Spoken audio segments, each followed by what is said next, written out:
Welcome to the presentation on buckling behavior of hollow stainless steel sections by K. Vinesh, Unika Taji and Neerja Nayak.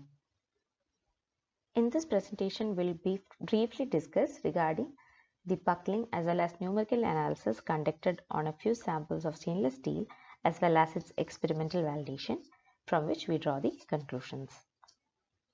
Stainless steel is a special alloy of steel that has more corrosion resistance as well as associated benefit. Chromium is a reason why this alloy has its properties.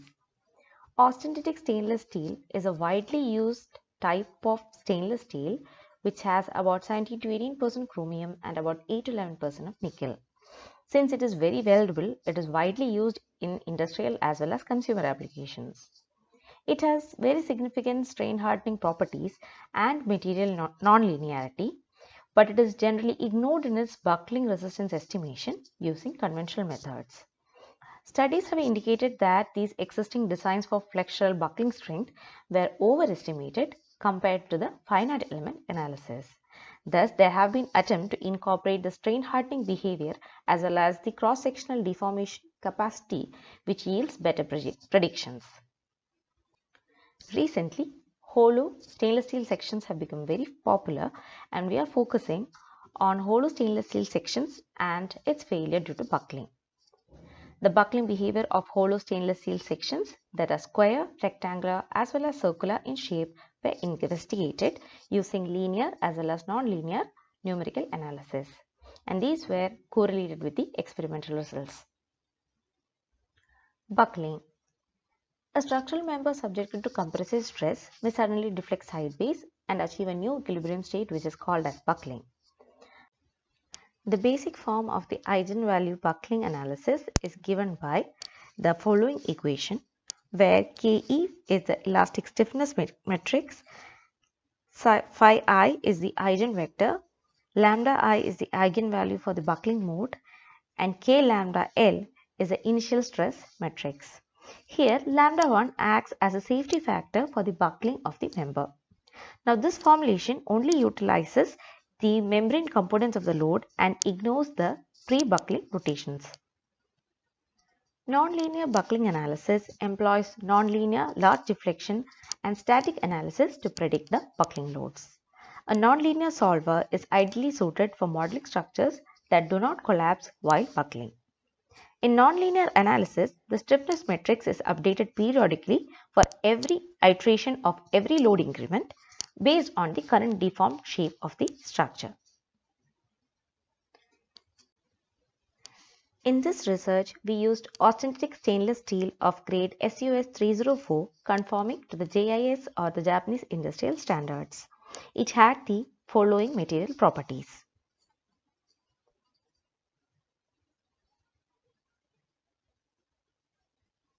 The chemical composition of this SUS 304 steel is given below in percentage.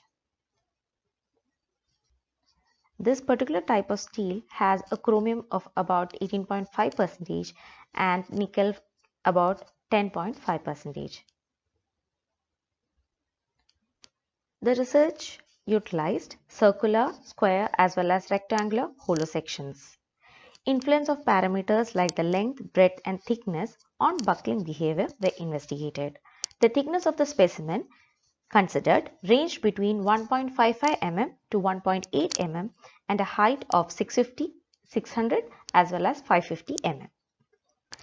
It was modeled in ANSYS workbench using 4-noded shell 181 elements with 6 degrees of freedom at each node.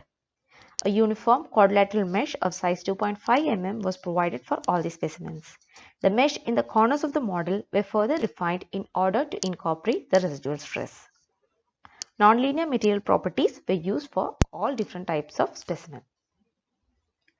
The following bilinear stress strain curve was used for performing linear and nonlinear static buckling analysis. Large deformation and elastoplastic stress strain properties were used for performing the nonlinear buckling analysis. Free translation in the vertical axis in the y direction was the boundary condition that was applied, whereas all other translations and rotations were restrained. The fixed support boundary condition was applied at the bottom edge of the specimen, which implied that all the translations and rotations were restrained. The following is the FEA model that was developed with the load and boundary conditions provided below. This particular example depicts the circular hollow section. This is the boundary condition as well as the loading for the rectangular hollow section, and the following is the FEA model for the square hollow section. After performing the analysis, it was found that linear buckling analysis predicts higher buckling resistance when compared to the non-linear analysis. The inherent imperfections in the system and subsequent occurrence of local buckling may be attributed to this observation. We have to do further research using higher sample sizes to correlate this association. A dependency of geometry could also be associated with the buckling failure patterns. The specimen lengths influenced load carrying capacities in the circular, square and rectangular hollow sections, indicating the effects of effective length or slenderness congruent with prevalent theories. Experimental investigations were carried out for the same specimens using a UTM. The axial load test with an upper limit of 200 kN was carried out by the authors, and the specimen was supported vertically between the flat plates of the UTM. The axial deformation is measured using dial gauges fixed on the moving plate of the UTM. Following the experimental investigation, these were our observations. Buckling behavior and experimental failure patterns were similar to its numerical simulations using non-linear buckling analysis. The failure loads of the circular hollow sections in experimental and FEA were comparable, and the average difference was 7.8%. The difference for the square section was 12.3% and for the rectangular hollow section was 26.27%. The load deflection behavior was obtained and compared with the FEA. It was observed that for rectangular sections the variation was high, whereas for circular hollow sections the variation was low. When comparing the buckling behavior of specimens of different cross section of the same length, circular and rectangular hollow sections showed higher cross sectional resistance. These are the deformed samples of the circular, rectangular as well as square sections. The experimental results for the specimen of same length, that is 650 mm, is depicted below. We have the circular as well as square hollow sections. This is the result for specimens of the same length of 640 mm. We have rectangular hollow sections here. These are the results for specimen of the length 600 mm. Here we have square, rectangular as well as circular cross sections. This graph depicts the experimental results for the specimens of same length of 550 mm.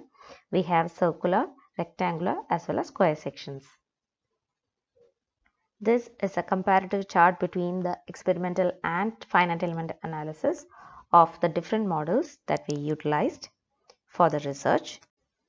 As seen from the chart, circular sections performed comparatively better with respect to square as well as rectangular steel sections, and variations have been observed for different slenderness ratios of the specimens. The following conclusions were drawn from the study. The behavior of the stainless steel circular, square and rectangular specimens of varying geometry under linear and non-linear buckling analysis was predicted fairly accurately using numerical simulations.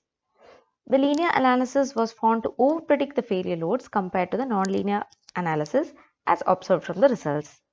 The non-linear analysis buckling behavior in hollow sections reported lesser deviations from the experimental research.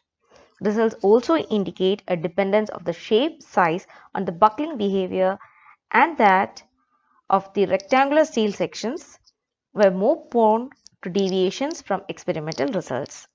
Influence of geometry and imperfections on buckling behavior was observed, which may be correlated using further research of higher sample sizes. Studies on these sections geometry could be carried out to further understand buckling behavior and accurately predict the failure loads. These are the references utilized for the study. We come to the end of this presentation. Thank you for your kind attention.